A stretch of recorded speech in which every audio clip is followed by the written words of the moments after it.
Shalom.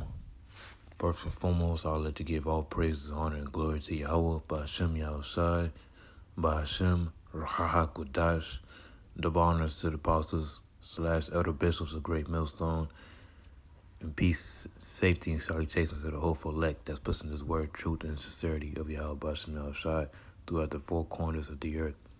I want to go into this article that I ran across. It says, my Nigerian great-grandfather sold Israelites or sold slaves. And this article is, I'm just going to go into it.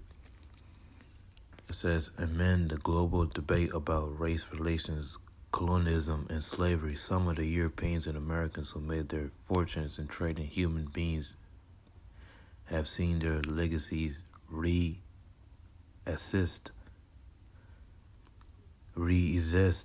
their statues toppled, and their names removed from public buildings. Nigerian journalist and novelist Adobe Tracy writes that one of her ancestors sold slaves, but argues that he should not be judged by today's standards of values. My great-grandfather, this is her name, which is I can't pronounce, was what I prefer to call a businessman from the Igbo ethnic group or southeastern Nigeria. He dealt in a number of goods, including tobacco and palm produce. He also sold human beings. He had agents who captured slaves from different places and brought them to him. My father told me so. This article is really going to the lesson I'm going to, and what I'm about to go into, I'm going to go into, you had Jake, Israelites that was selling other Israelites into slavery. I'm going to say it again. You had Israelites, some wicked Israelites selling their own people into slavery, along with the Hamites. You had Hamites doing it. You had Jake's doing it, because that's something Jake would do. Because that's what Jake did. Didn't Joseph was sold by his brothers in the land of Egypt? So, Jake was selling each other on the west coast of Africa. But I'm about to dive into a little bit more on this article. Her name right here, slaves were sold through the ports of Calabar and Bonny in the south, what is today known as Nigeria. People from ethnic groups along the coast, such as the Efik and Ijaw, which I perceive they're Hamites, usually acted as stevedores for the Edomite merchants, as middlemen for Igbo traders like my great-grandfather. They loaded and offload ships and supplied the foreigners with food and other provisions. They negotiated prices for slaves from the hinterlands, then collected royalties from both the sellers and buyers. But 1.5 million Igbo slaves were shipped across the Atlantic. About 1.5 million Igbo slaves were shipped across the transatlantic ocean between the 15th and 19th century. That's where most of us come from. We come from the Igbo tribe, so-called Negroes who came here on slave ships. That's where most of us come from. The western coast of Africa. Some of us come from Sierra Leone. Some of us come from different parts. But the bulk, the majority, that came to Babylon the Great is the Igbo tribe. And this is the map, the transatlantic slave trade, which is in the book of Deuteronomy.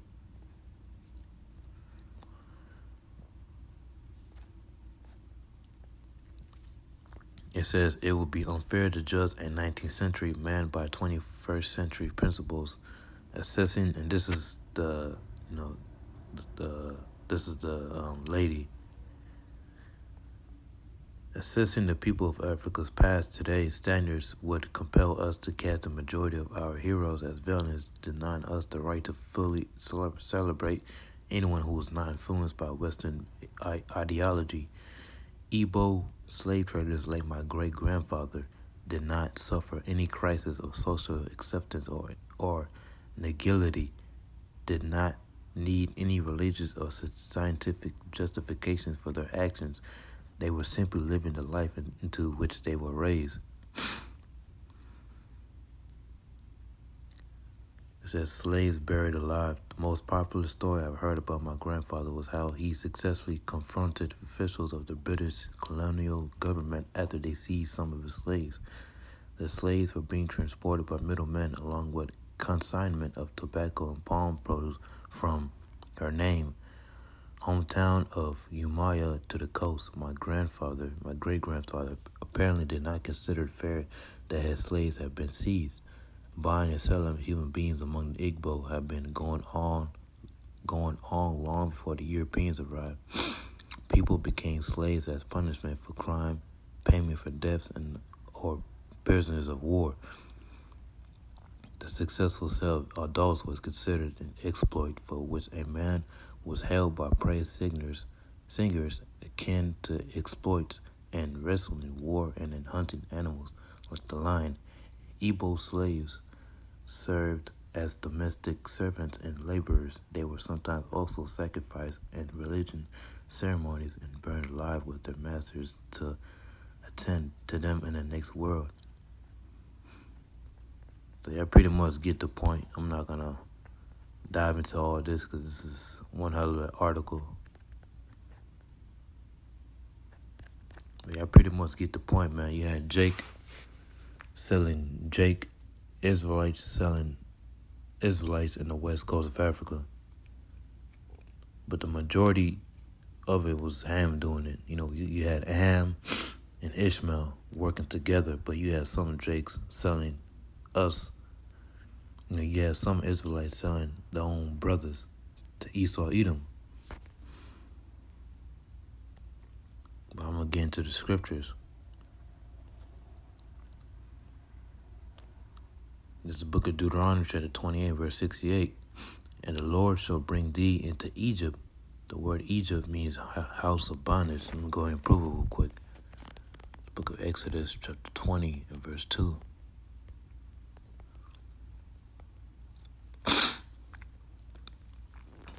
I am the Lord thy power, which have brought thee out of the land of Egypt, out of the house of bondage. So the word Egypt is symbolic with the house of bondage, the house of slavery. And the Lord Yahweh shall bring thee into Egypt, or slavery, again with ships, by the whereof I spake unto thee, thou shalt see it no more again, and there ye shall be sold unto your enemies for bondmen, slave men, and bondwoman, slave woman, and no man shall buy you. So we came here on cargo slave ships. That's biblical prophecy, man. And we were sold to our enemies. But this article that I'm touching in, that you had, this article that I'm touching, talking about is Jake selling Jake. And you had Joseph. Matter of fact, I'm just going to read the scriptures. I'm just going to read it. The book of Genesis, chapter 27, I believe, in verse. Let me jump down.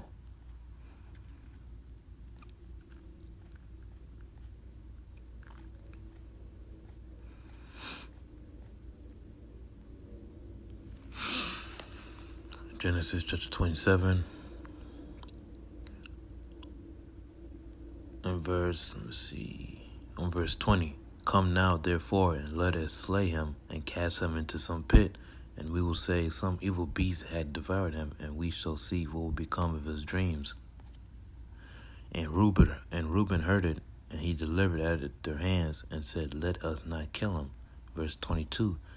And Reuben said unto them, Shed not blood, but cast him into his pit. Salaki, let me put my phone on Do Not Disturb, because I don't want nobody disturbing my lesson. It's verse 22. And Reuben said unto them, Salakia, and Reuben said unto them, Shed no blood, but cast him into his pit that is in the wilderness, and let no man hand upon him, that he might rid him out of their hands to deliver him to his father again. Verse 23, and it came to pass when Joseph was come unto his brethren that they stripped Joseph out of his coat and coat. Slakia, they stripped Joseph out of his coat of many colors that was on him, and that they took him and cast him into a pit, and the pit was empty and there was no water. And they sat down to eat bread, and they lifted up their eyes and looked, and behold, a company of Ishmaelites, which are Arabs, that came from Gilead, with their camels bearing spicery and balm and myrrh, going to carry it down to Egypt. And Judah said unto his brethren, what profit is it for we slay our brother and conceal his blood? Verse 27, come and let us sell him to the Ishmaelites, and let not our hand be upon him, for he is our brother and our flesh, and his brethren were content, Then there passed by Midianites, merchantmen, and they drew and lifted up Joseph out of the pit, and sold Joseph to the Ishmaelites for 20 pieces of silver, and they brought Joseph into Egypt. So, Joseph, Jake was wicked, man. Jake was a very wicked, Jake was wicked, and they sold Joseph to the Ishmaelites. And that's the same thing what Jake was doing on the West Coast, selling their own brothers to Esau Edom. And this guy, let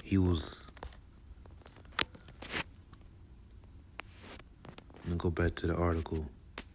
This guy, he was an Igbo, and most of the Igbos were being sold. Who knows? He must have been, his father must have been,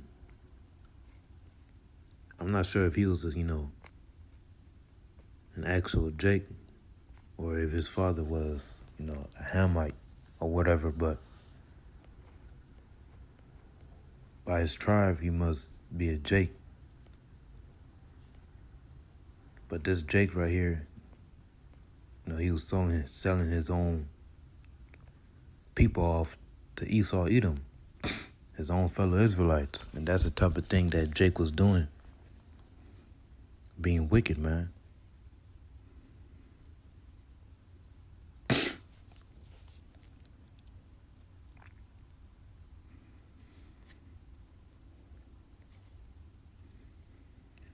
This is Joel, the 3rd chapter, and verse 3, Joel 3 and 3, and it reads, they have cast lots for my people, and have given a boy for harlot, and sold a girl for wine that they might drink. That's right, they have cast lots for my people, and have given a boy for harlot, and sold a girl for wine. So these nations, basically, they sold a boy for harlot, and they sold a girl for wine. They sold us off on slave ships. Verse 4, yeah, and what have ye to do with me, O Tyre and Zidon, and all the coast of Palestine? So Tyre and Zidon were ancient Hamites. There were ancient Hamites dwelling in that land. And all the coast of Palestine is talking about the Arabs, the Ishmaelites. Because you had the Arabs, the Ishmaelites, and you had the Hamites rounded us up, and they sold us to Esau Edom. Will ye render me a recompense? And if ye recompense me swiftly and speedily, will I return your recompense upon your own head? Verse 5, because ye have taken my silver and my gold, and I have carried into your temples my goodly pleasant things. The children also of Judah and the children of Jerusalem, which is we are the children of Judah and Jerusalem. The children also of Judah and the children of Jerusalem have ye sold unto the Grecians, that ye might remove them far from their border. So these Hamites, they sold us to the Grecians. These Hamites, they sold us to the Grecians. But I'm talking about, the actual Hamites that, were taking part in our captivity. I'm not talking about the Jake that I'm referencing on the article, But you did have majority of being sold by, Hamites, people that are not our people.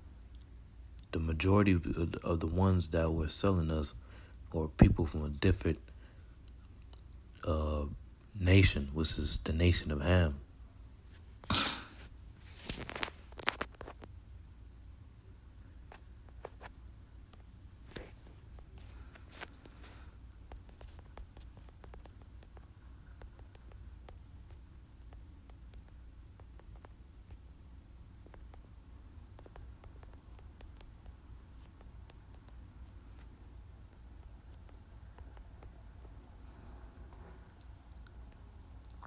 This book of Amos, chapter 1, verse 9. For thus says the Lord Yahweh, for 3 transgressions of Tyrus, and for 4 I will not turn away the punishment thereof, because they delivered up the whole captivity to Edom, and removed and slack and remembered not the brotherly covenant. That's right. So they delivered the whole captivity to Edom. So these Hamites, they rounded us up and they sold us to Esau, Edom. And that's what they did. And you have an image.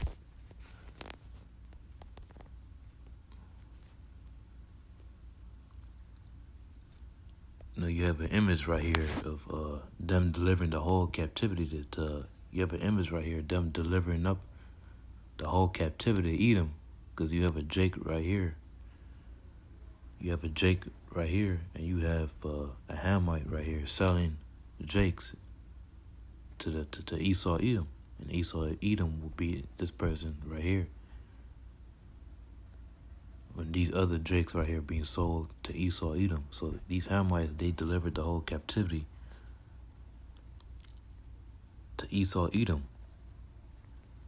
But they're going to pay for that. This is the book of Jeremiah, chapter 30, verse 16. Therefore all they that devour thee shall be devoured, and all thy adversaries, every one of them shall go into captivity. That's right.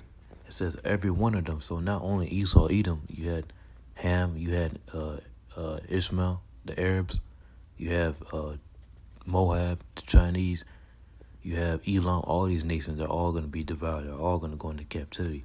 And they that spoil thee shall be a spoil, and all that prey upon them will I give for a prey. So these nations, they're going to get that work, man. They're going to get that judgment for the things they have done to our people, man. First and foremost, by putting us on slave ships. I'm going to get the book of Zechariah.